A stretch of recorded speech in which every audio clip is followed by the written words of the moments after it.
Okay, yep. So welcome all to Hackers 2020. Thank you all so much for joining. Um, Now I'm gonna go through I'm gonna go through the team. I'm gonna get the pointer. So I'm Monique Cheng. I'm the lead organizer of the event and the founder. And my Discord username is over here if you want to reach out to me. An interesting fact about me is I have 3 dogs. Hi, my name is Ritika. I'm the marketing. And fun fact, I'm a huge fan of BTS. Just gonna point out there. Hello, everybody. Wait, can you hear me? Yes, right? Yeah. So, my name is Vajon Lim, and I'm one of the organizers for this hackathon. So, I'm currently a second year student in NYP, and I'm doing my diploma in IT. So, something interesting about myself. I used to play softball competitively, and yeah, I went to national level from there. Yeah. So Nyash isn't here right now. I think he's on the way home, but he is head of operations. And if you need any help with teaming or finding your team, just reach out to him. His username's over here for Discord. Um, let's go to next is reminders. So please do make sure that you filled in the check-in form. You can find the check-in form at the check-in desk channel on the Discord. If you so filling out the check-in form means we can send you the participation certificate, and that's the way we'll use that using the emails. And so we also make sure that you attended the hackathon. Um, Also, make sure that you formed a team and registered it. If you don't have a team yet, that's just fine. Just make sure you introduce yourself and reach out to people in the team formation channel in Discord. If you do struggle finding a team, let an organizer know and just DM them through Discord, and we'll help slot you in with another team. For that, you can contact either Yash or Rithika for that. And make sure you do register your team in the team registration channel on the Discord. Next, your solution will actually have to be based on at least one of our 3 sustainable development goal tracks. I'll release that later on in the opening ceremony.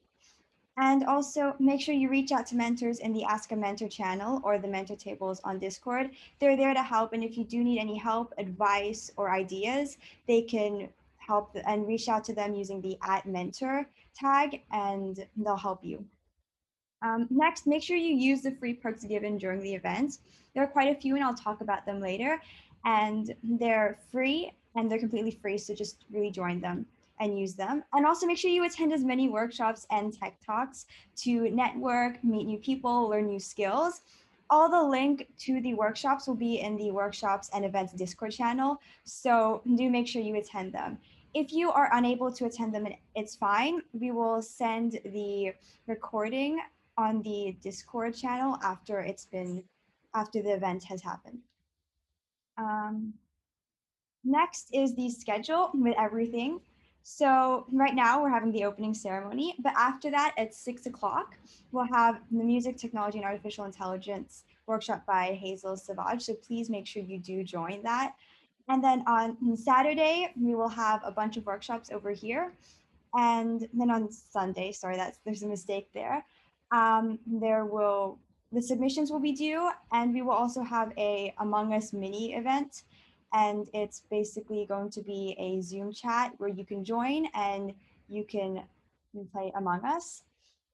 Next, and then we'll also, while the judges are judging, we'll play that Among Us mini game, and then afterwards, the finalists will be revealed, and they will have 45 minutes to prepare for the live finalist pitching, where the judges will hop on a Zoom call with them and they will present to the judges. Those who don't win are also free to join and see the winning hacks and what they came up with.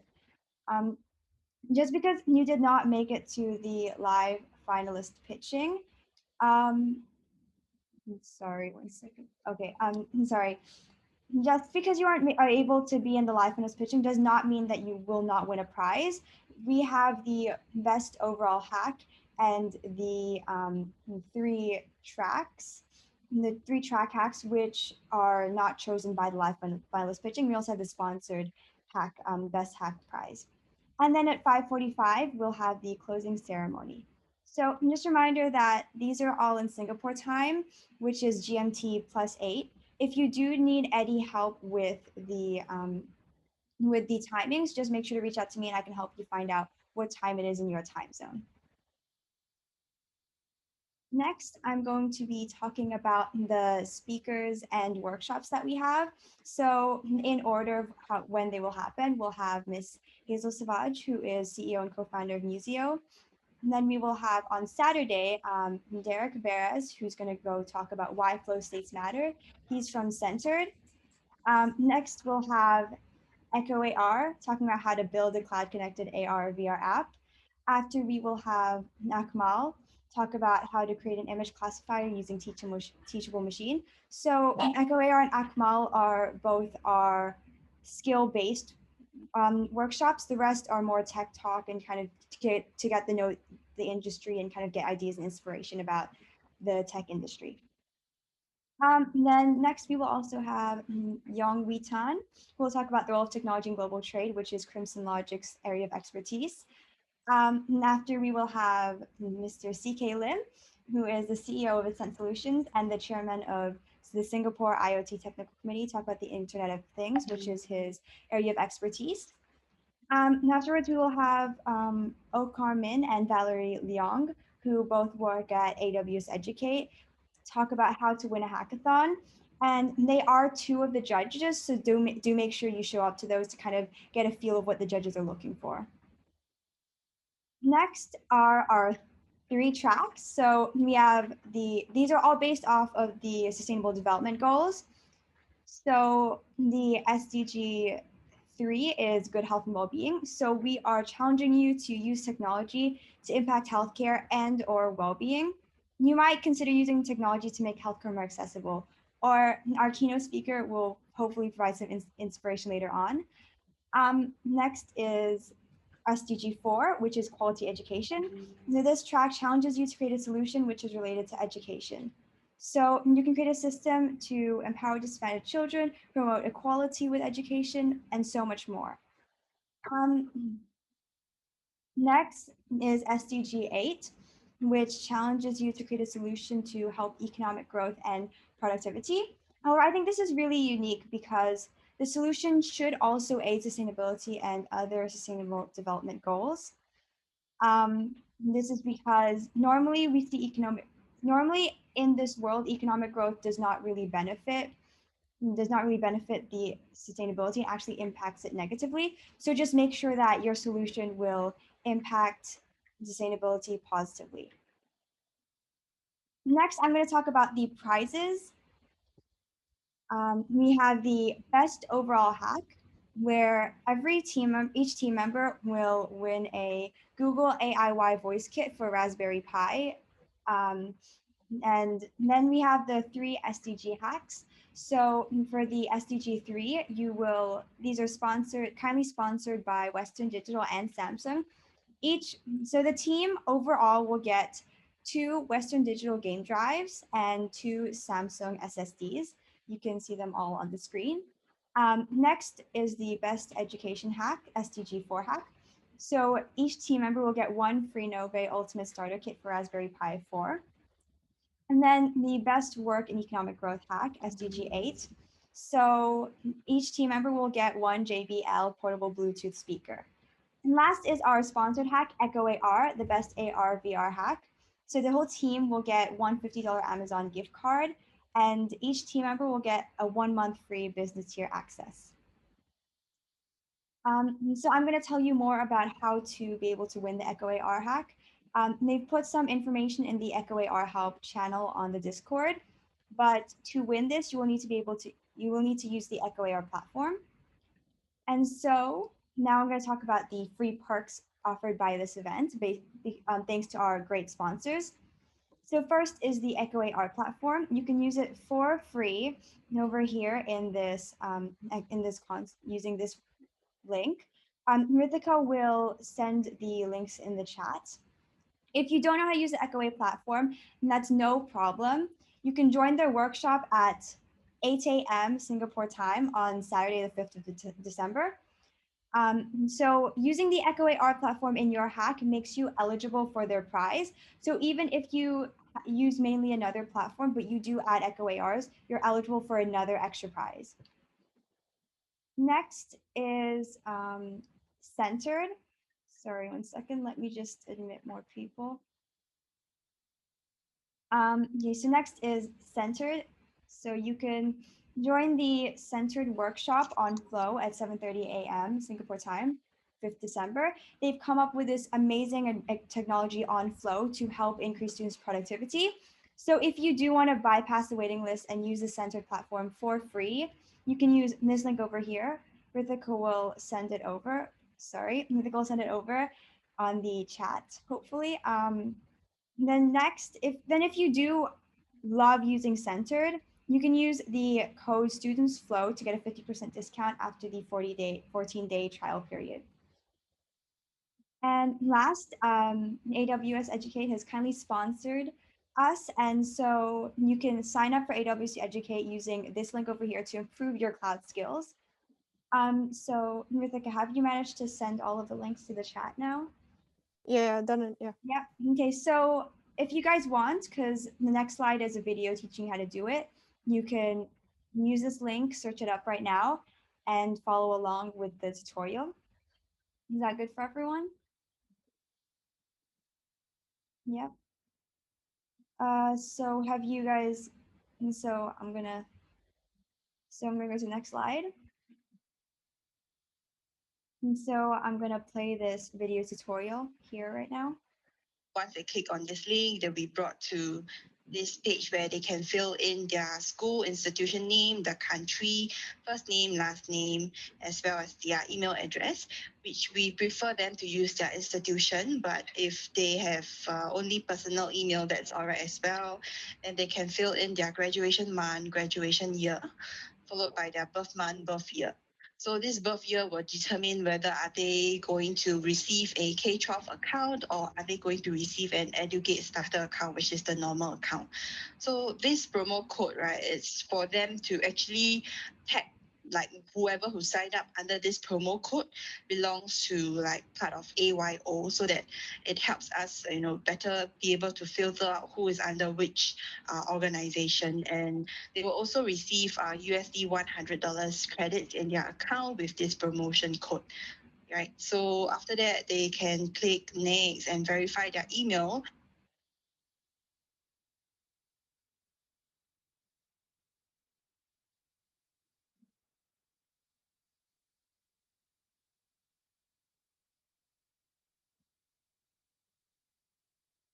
Right. So once you received an email saying that your AWS Educate application has been approved, you can click here to set your password and then you'll be able to log in.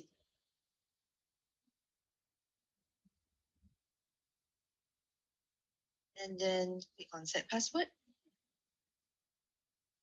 After it loads, you'll be led to this landing page.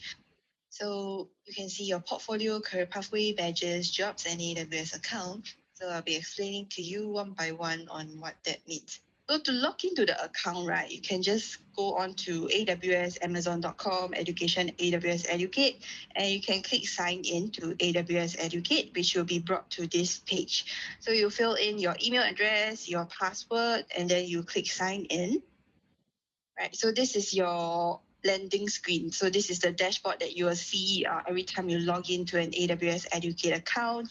Of course, this view is a little bit different if you are in the K-12 account.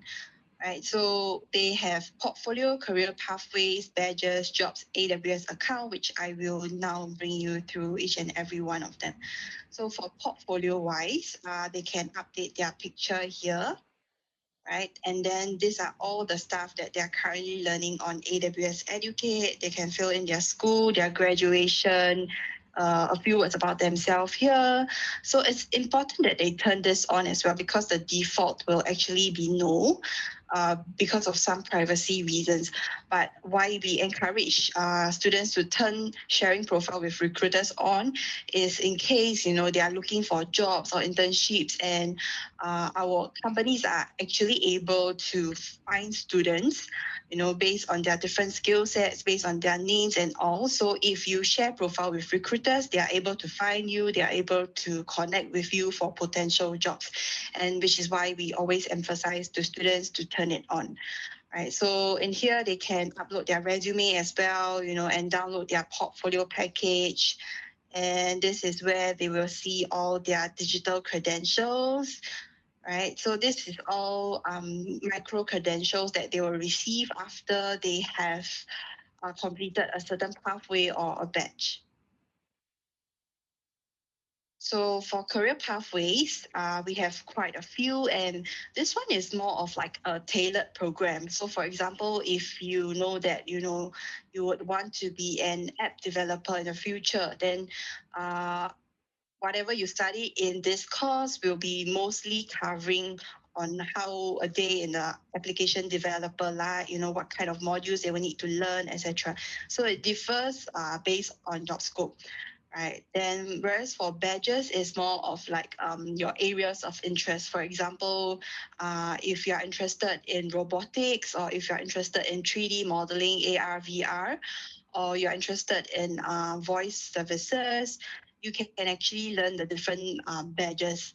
So once you click on earn your badge or start a career pathway, it will lead you to this page. So give it some time to load.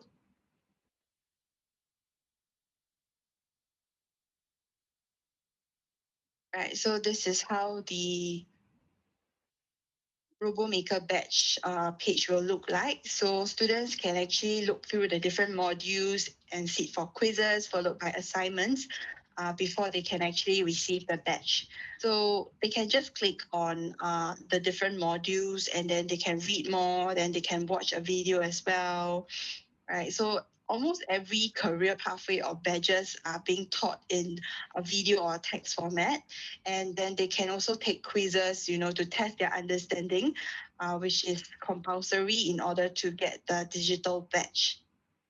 So for particular badges or for particular career pathways, they will need to submit assignments in order for the system to confirm that they have actually learned and utilized, the particular service, put their learning to the test on AWS console itself, right? So this is for the batch, and for career pathways, it's also the same.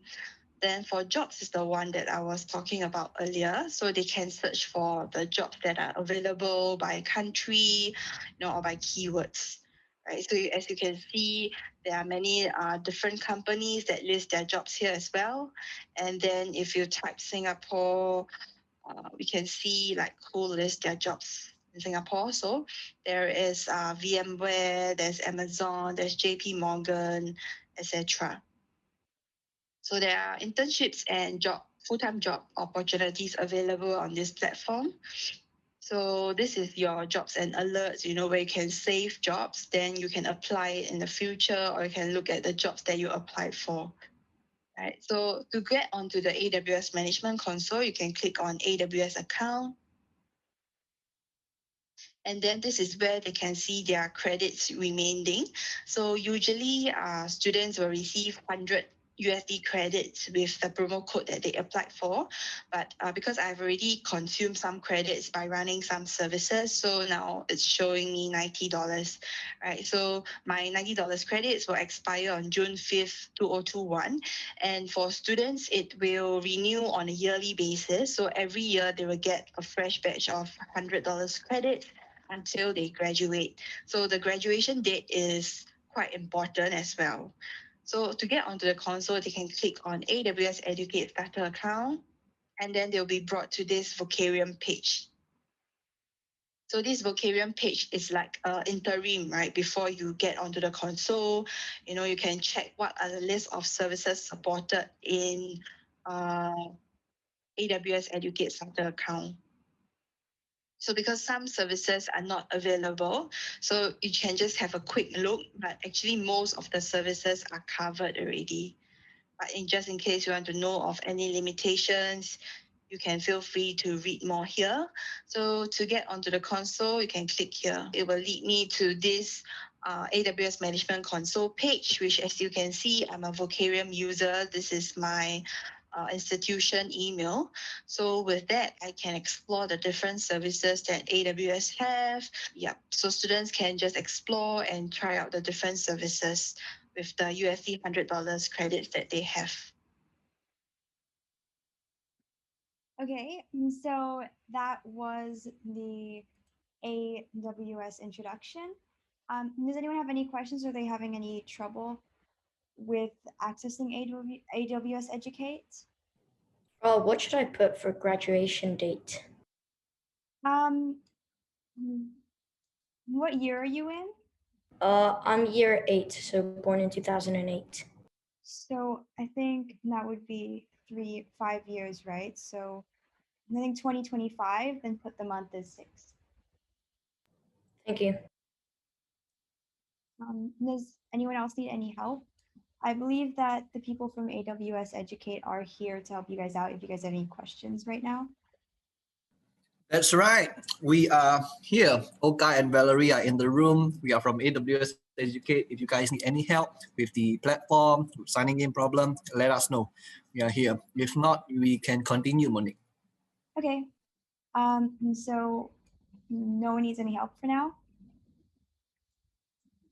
Okay, we'll continue. Once I click on this link, they'll be brought. So that's the end of the opening ceremony. Thank you to all of our partners and sponsors. It would not be possible to have this hackathon without them. And if you do want to check any of them out and kind of look at their websites, you can just search them up here on Google. Okay, so now I'm going to move on to our amazing keynote speaker, Mr. Aldo Carrascoso, who is the CEO and co-founder of Interven. Mr. Aldo, I'll let you take over from here. So I'll stop screen sharing. Hi all, can you hear me clearly? Yeah. Yeah, we can hear you loud and clear. I am talking from the outdoors, so I need to make sure that you all can hear me. So there's some requests I do ask people because I'm big with interaction. So if people can open their screens, their video, because I'm going to be asking some questions and I'd love people to raise their hands. I'd appreciate that. And the other one is, holy smokes, you guys got like $100 worth of Amazon Web Services credits. Not that I'm endorsing AWS, but I've used it in the past. It's actually pretty good. I wish I had what you guys have when I was growing up, because we didn't have any of these services. I had to assemble my first server. How about that? So I highly encourage you all just to, just experiment and see what, just cloud computing does. Other than that, I'm trying to, just based on the people that have opened their cameras, I can assume that the ages are between 15 and 18. Is that a good assumption? I think it's around from 12 to 18, yeah. 12 to 18, okay. I want to make sure that I don't, I want to make sure that I can talk to us, the biggest possible audience without alienating certain age groups. So FYI, I have a 17-year-old daughter, so I actually know how to talk to much younger folks. So I want to be sensitive. So thank you for for inviting me, and Monique and the rest of the group. I think this is awesome that at such a tender age, I remember what I was doing when I was 12, and it was not attending hackathons. So kudos to you guys for doing this. So I guess I have like 15 minutes or 20 minutes to tell you more about a number of stuff. And like any Zoom conversation, I actually have some slides, but I want to make sure that it isn't as, it's not supposed to be boring. I want it to be interactive. And if you don't ask questions, then I'll be forced to ask you guys questions. So, all right. Yin Yang. Why Yin Yang, Aldo? Is it because you're, from, you care about stuff? No, it's because I wanted to make this keynote conversation 2 parts. Just like the Yin Yang, they're really, there's the white, part, and there's the black part. So I was asked to talk to you guys about artificial intelligence in healthcare. Happy to do that, which is exactly what I do right now. I run a company called Interven Biosciences based in South San Francisco. One of those startups that have we've raised millions and millions upon millions of dollars to solve this, to disrupt an industry. And my job is to tell you about yeah, I mean, what are the applications for artificial intelligence in healthcare? But when Monique told me that a bunch of you are also young, impressionable children and young adults, I wanted to be able to give you some advice based on where you're headed right now. It's more back to the future. So I wanted to have that conversation. So I have the agenda, which is what I usually do, whether or not I speak to high schoolers or I'm speaking to my board members. I always have an agenda, so you know what you're going to expect. So the first one is my intro. Started a few companies over the past 20 years. I've been an entrepreneur for 20 years. Started in blockchain in 2012. Started in digital media in 2008, and life sciences. And I'm a software engineer and a psychologist by training. Imagine that. So that's kind of my intro. So at least you guys know exactly, what I do. So it's really a two-part talk, as I said. We'll talk about AI in healthcare. This is what I do now. It's actually great. It's pretty cool. Because I saw the birth of artificial intelligence into what it means for the world, and my job is to tell you some stuff that you can do with it. So hopefully it inspires you to think about things. But equally important is the yang, which is life in tech. So it's back to the future. And this is like me telling myself when I was 15 what I would have done. Right. So I think it's important. I don't want to bore you with AI, but I do want to give you something that you can take away and think about as you progress your career. So here are my assumptions. Since this is a hackathon, you all know the difference between machine learning and AI. So I'm not going to assume that I'm going to use those terms interchangeably. And I'm also assuming that since this is a hackathon, most of you want to become a technologist in the future, which means you love technology, hardware, software, wetware, which by the way, we've invented some new thing. It's called wetware. It's a confluence of hardware and software, and it's literally wet. And I'm also assuming that some of you may want to start your own global companies, like a startup. So that's kind of how I'm going to be speaking to all of you. So these are my assumptions. So if I go too fast or too high level, you just let me know. So in the end, I love questions, and usually if there aren't any questions, it's either I failed or I'm like super successful. So please feel free to ask any questions. And I know you have the chat function. I'm not very good at tracking the chat function. So someone just has to let me know if any questions come up on the chat function. Okay, I've got 15 more minutes. So let's talk about artificial intelligence in healthcare. I think that's one of the most important, hottest topics right now, because it is literally one of the hottest topics in Silicon Valley. How do you apply, machine intelligence to improving patient lives, essentially? So I call that the it. So I can talk about 4 main areas where artificial intelligence actually is applied in the world right now, of healthcare. And it really starts with basic research and development.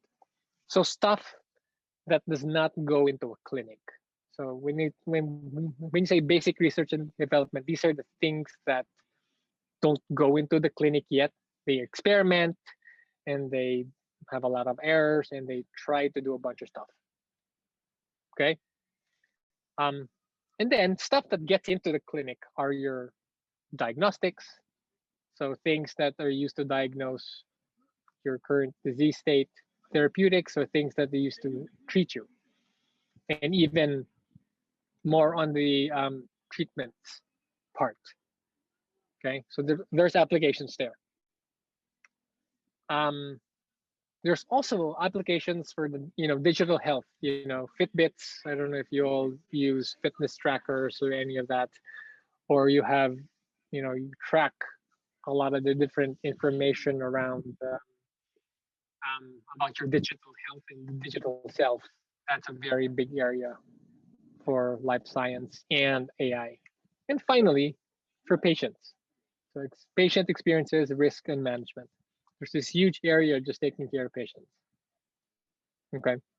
So these are the four, again, this is based on experience. These are the four main areas where AI is being applied right now in healthcare. And they're very, very ginormous areas. And it might not only be four. Some people say it's six, some people say it's 10, because this is a booming industry at this point. But I want to talk to you about each one a bit, so at least you can find out. So let's start with basic research and development. So some examples are assay optimization. And for those of you that don't know what an assay is, basically it's the experiment design, right? When you do something in life sciences, you create something called an assay, whether that's a combination of a machine and some lab stuff, test tubes, or you go into staining, that is called an assay. So a lot of companies right now use AI basically to optimize these different steps in doing this. And why is that? Because assays are usually run by human beings, and AI is used to augment that. Interesting. So the other thing that is being used on the preclinical side are the data analysis. So these assays, they create a lot of information, like a tremendous amount of information. Sometimes in the petabytes, oftentimes in the terabytes, all the time in the gigabytes.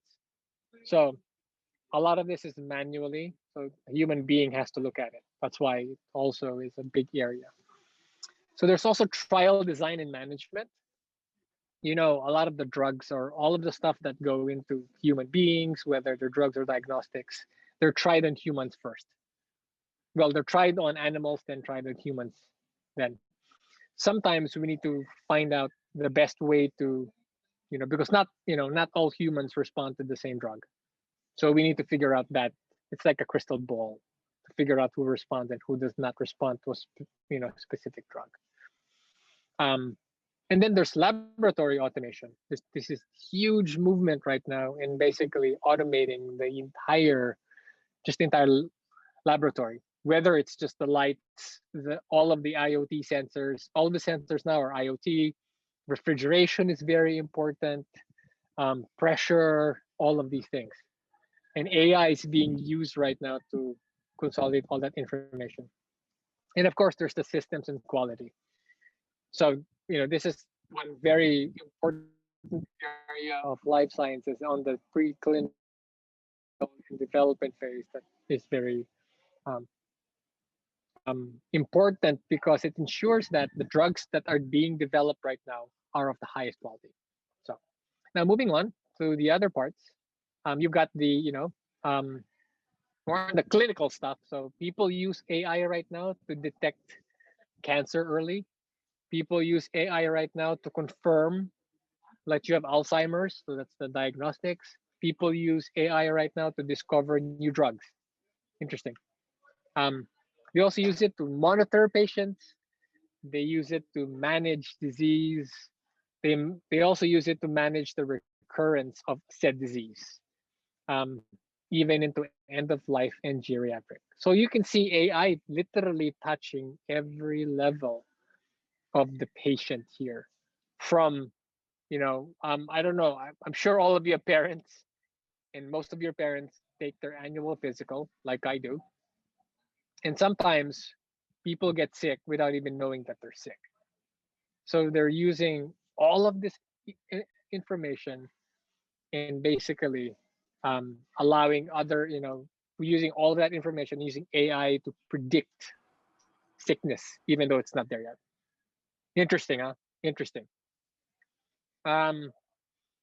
and there's also this digital health and quantified self. So there's this thing about wellness. You're probably all too young to think about, wellness, longevity, nutrition, but people like me who are in their 40s, we're thinking about nutrition, lifestyle, wearables, digital assistants, and even mental health. So you will notice that there are, on the nutrition, there are many different assays right now that are trying to predict the effect of what you eat instantaneously on your metabolome, basically that thing inside of your system that operates all of the core functions of your body. Interesting, right? So you could actually predict if you should be eating pizza, what pizza would do, or if you're eating too much carbohydrates, or you're eating too much ice cream, you're not eating enough vegetables. And of course, there are I mentioned this thing about the wearables, right? If you ever use Fitbits, because I do, tracking steps and all of these things, there's this whole quantified self movement where we're actually putting so much numbers around our movements, around everything else.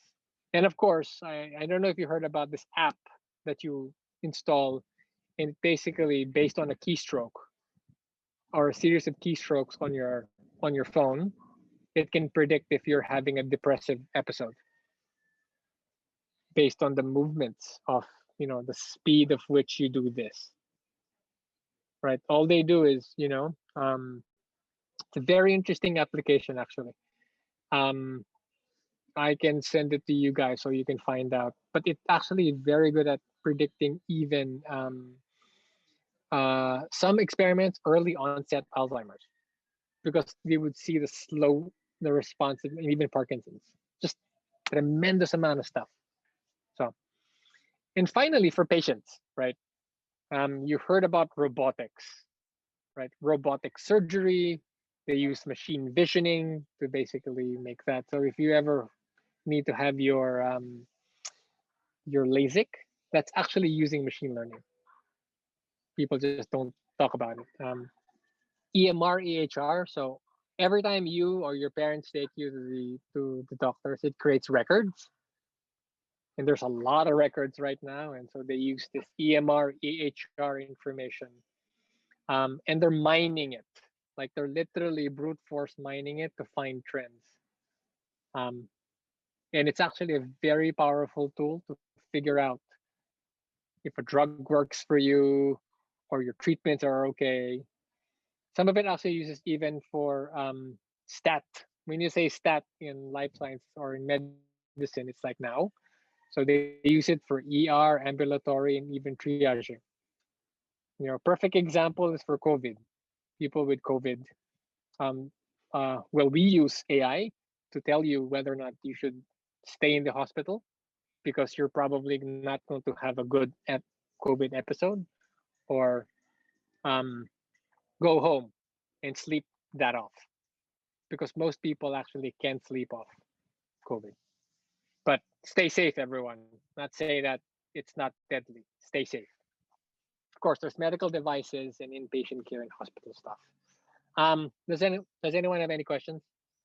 This is kind of my yin slide, my AI slide. Before I move on to the yang slides. I think in the chat. Could you please provide the link to the app you were talking about Yeah. the like when you tap and you can diagnose the mental condition? I'll do even one better. I might find the APK.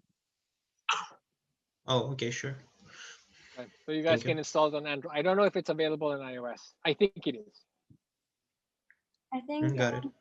in the chat there's a question from Vlad. He said, I've heard that deep learning is facing a crisis right now, as many models perform really well in lab, but when faced with real life data, they don't do that well. Is it really so? Garbage in, garbage out. So you all know that if you feed your neural net really terrible information in the beginning, so your annotations are not correct, even if you train it with 1 million data points, your models are going to underperform. There's also this thing about overfitting. You all know about overfitting, right? Yeah, Overfitting sure, is but when that's why I was asking about it, because everyone knows about it. It's still a lot of models underperform. I was asking why is that so? you're gonna have to you have to make sure that the data that you're using to train your models are well annotated. And I find that some of the models that are well annotated and are well grounded and are validated in multiple places, those are the ones that have the best performance. The ones that are just you're scraping information, those are the worst, because you can always cross validate within a certain experiment. But the problem with that is you can always overfit on a on a under cross validated experiment. Got it. Thank you. Other questions?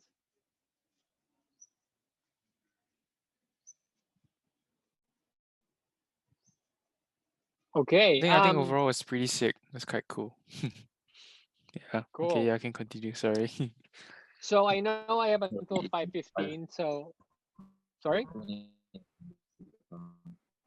No. This is just a opening ceremony. You can run over a bit. It's fine. Okay. I don't like running over, so I will only run over for like 2 minutes. So questions. Thank you for asking those questions. Now we're back to the Yang now. How many people know Back to the Future? You don't know Back to the Future, son of a gun. That's fine. Let me tell you a story, but it's a spoiler alert. Okay. In a movie called Back to the Future, there's a guy. So basically, it's a story about a person that is able to go back and forth into the future. And the person in the future brings back this thing, a cheat sheet, and gives it to someone in the past. Basically, the cheat sheet talks about every, every sporting event that happened in the future, and they could predict who would win. So you can already imagine what happens then, right? So anyway, long story.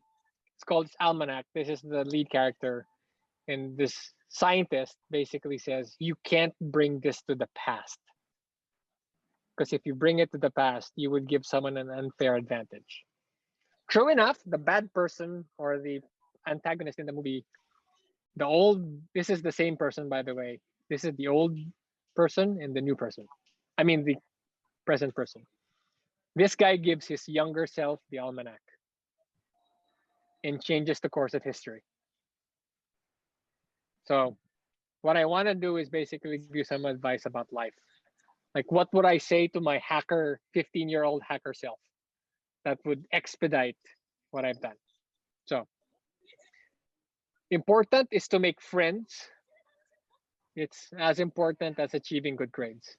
So hang out with people after COVID.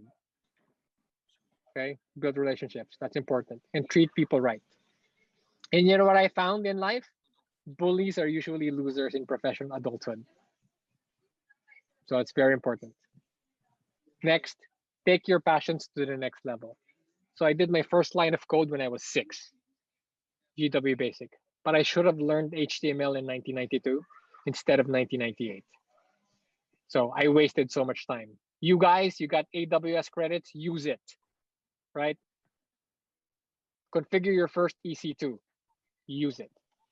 I was also the president of the electronics club. So I just built, TVs and radios. I wish I built computers earlier. So use the tools that you have around you. Ask your parents to give you like motherboards and stuff like that. So learn more than 3 languages. I wish I learned more than 4. So if you don't know more than 3, you're already behind. That's important. That's enough said. Practice public speaking. So Do you know that, so just very important. Practice public speaking. Oh, here. Very important. Spend less time dating and more time learning. And some people are smiling, even though secretly it's actually true. Now, with the age of the internet, I should have just downloaded as much information as I could. So you know what I did to make up for all of the lost learning? I made a promise to myself. Every single year, I have to learn 2 new skills. This year, I'm learning how to fly a fighter jet. Okay. 2 years ago, I learned how to train with Navy SEALs. Okay.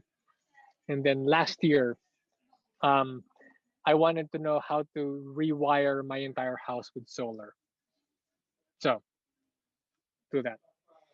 Travel, meet new cultures, right? Zoom is cool because you can literally meet everyone. This meeting is actually a perfect thing of that. But it's different when you're actually there. It gives you different perspectives, different cultures. So ask your parents to try to take you traveling. I should have. And tell them that you love you. Why do I say this? Because I don't have parents. So I don't. My mother, she died when I was your age, and I never told her I loved her. So you guys go and tell your parents that you love them. Well, that's it. You know, 3 minutes beyond time. I'm happy to answer any more questions, and I hand it off to Monique. Thank you so much for sharing your knowledge with everyone. Did the solar panels actually work in your house? Yeah, my house is 100. Well, my places are all 100% battery powered, so I That's don't rely. I don't rely on whoever. I make my own. Like my car charges. My car charges from the sun. How about that? Oh, so I'm assuming you have a Tesla. My car charges from the sun. Uh, Yes, yeah. It's my favorite. It's my favorite car brand. So Does anyone have any more questions? the floor is open. Any questions, like, if you need any advice, or if you have any questions about what he was talking about?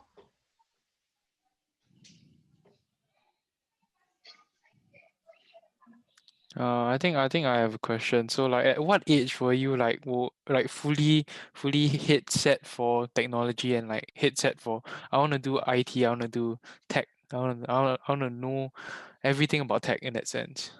6. 6. So from your first line of code at that point. I was a nerd. Like I would, yeah. I destroyed so many things. You have no idea how much I destroyed. My parents never didn't, I never got scolded because I was always curious. So I would break a lot of things. Yeah, thank you. Kind of can relate to myself because I break a lot of things, but not for that good reason. That's fine. Anybody else got questions? The best and most ample opportunity right here to ask Mr. Aldo.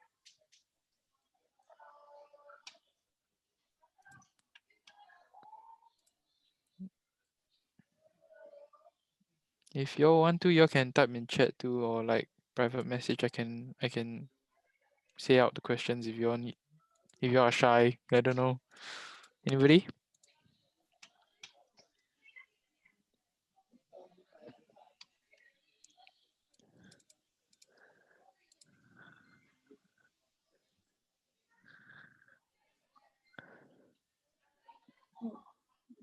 Vlad asked, how do you set new goals for yourself?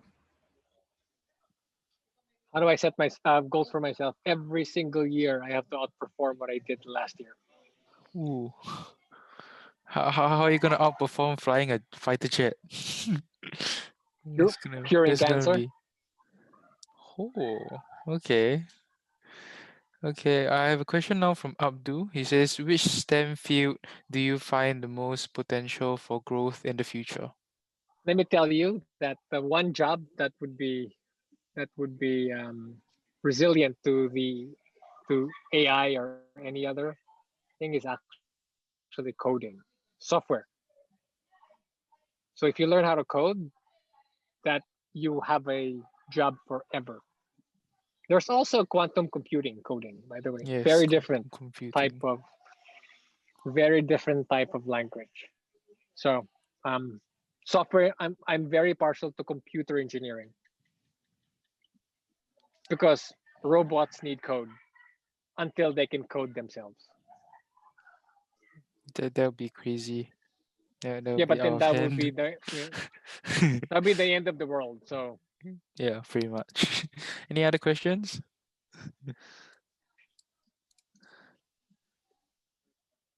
Oh, we have a question asking if you're from the Bay Area. I am in the Bay Area, but right now I'm in undisclosed location. Yes.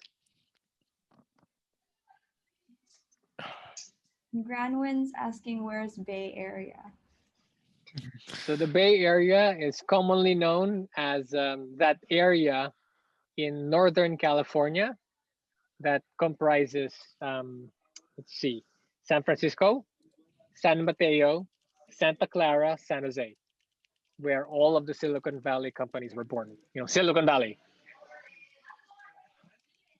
Sam is asking, what did you do after high school and what would you suggest doing? Date less. Oh, well, I was the captain of the football team and I was in a professional rock band and I was also a coder. And I made, I should have made more friends. I should have just, there. Long story. Abdullah's asking, do you think there will be a real life Skynet in the future? There's a harder question is, do you think we're in a simulation? Like Matrix? Sorry. Yeah. I'm not thinking about Skynet because you should be asking yourself, are you a simulation? Are you a virtual machine in someone else's simulation hypervisor? Yeah. Okay, we have another question from Abdul asking. Oh no, sorry, not Abdul. Akash.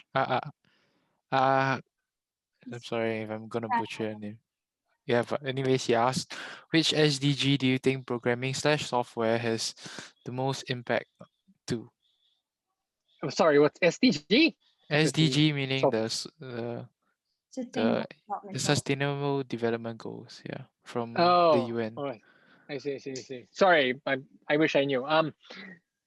Wow, which SDG do you think programming software? Actually, all of it. Software touches everything. We need more software engineers. We need more female software engineers. Okay, well, we just need software engineers. We're hiring software engineers. We always need one. But if you think about the most important one, it probably is renewables would be a very, very good. It's just something very close to my heart. As you can tell from the solar energy stuff and the Tesla. Yeah. Any other questions from anybody? Granwin is asking, what does your company do? Interven measures glycoproteomics for disease biomarker identification and therapeutic development. So we measure this thing called glycoproteins. Basically, it's sugar molecules attached to your proteins. I think you can also find out more in interven.bio, right? Correct. I'll put it in the chat for everyone. Okay, so Abdullah is asking, if we are in a simulation, then we would be terminated if we thought about us being a simulation, as our alien overlords would not want us to know where we are in a simulation. Facts. Well, ask yourself a question. Who do you guys know about hypervisors? The H1, those are basically your next. Those are Citrix hypervisors. Your VM. Does a VM know it's a VM? Is the question. Deep. Sometimes it does. Sometimes it does because it knows it's not using physical cores. I told you I can geek out big time.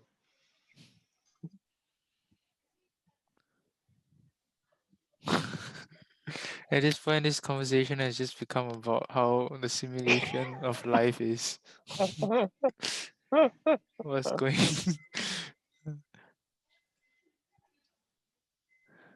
Are there any more questions for Mr. Aldo? that are non-simulation related. Oh, Abdul. I think Abdullah's asking, what are your opinions in terraforming a planet or mining resources from another planet for ourselves? Oh, I have a very strong opinion. Why do you want to focus on another planet when this planet needs to be fixed?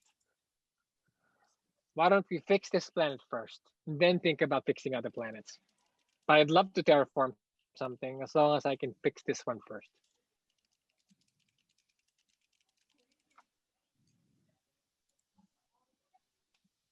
Shannon's asking, do you learn to code by yourself, or did you learn it during school or maybe online?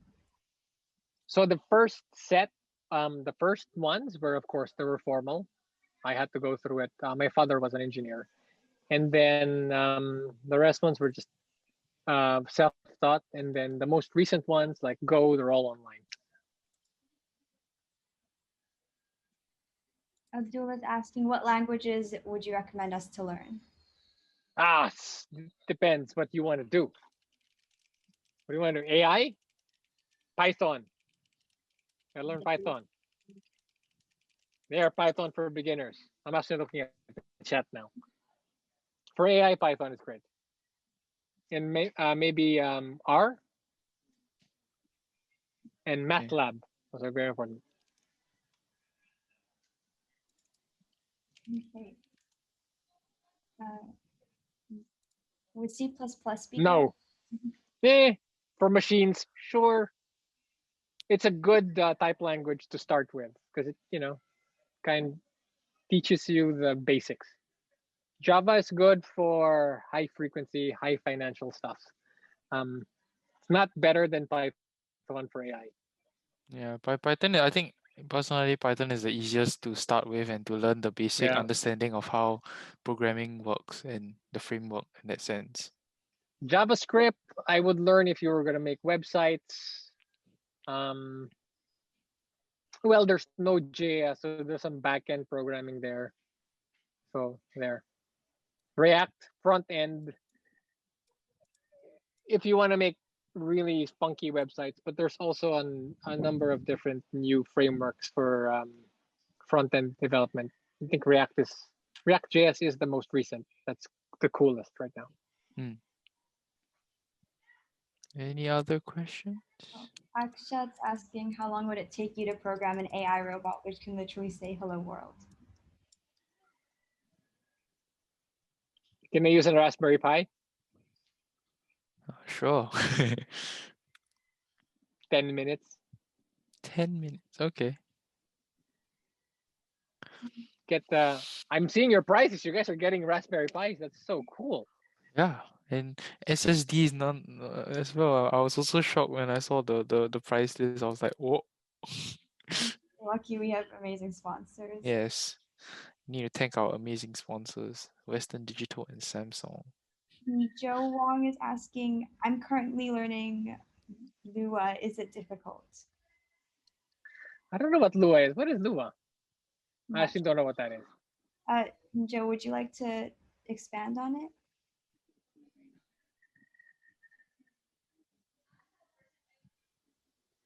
Oh, Roblox. No, I'm not the best at C# or any of the gaming programming. Okay. Any more questions?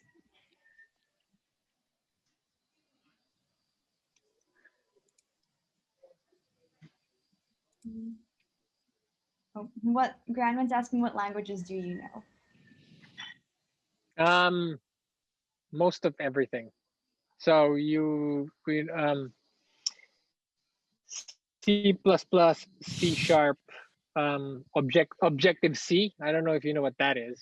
That's basically the old iOS. So there's Java, JavaScript, MATLAB, Matplot. There's just a bunch. I'm the CEO now, so I can't code. I do code every now and then. But I did create a neural network, and that's really all in Python. HTML, man, it's been a while. I Sure. think another way to ask the question is what like languages do you know? Like you're saying you I should learn don't at least 3 languages. Like the I don't know Lua. How about that? okay. I don't develop games. So So I think maybe a goal for you next year or something maybe to do game programming. Don't know. No, but how's that gonna beat flying a fighter jet? No, that's not right.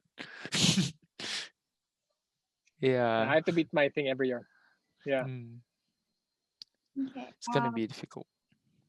Shannon's asking, do you consider yourself good at maths, or do you think there's an important relation between math and programming?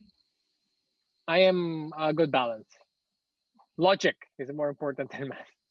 How about that? Okay. Oh, and Dula's asking, are you friends with Elon Musk? I don't know him, but we share a common investor. Okay. I think that's all the questions. Is that?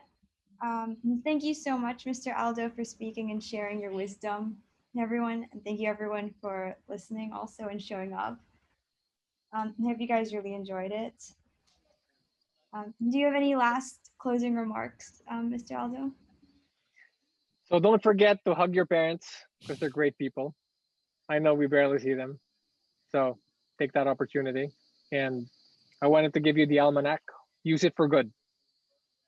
And if you guys need anything, Monique has my contact information. I'm happy to give some advice. Okay, thank you so much. I think it's the end of our closing ceremony.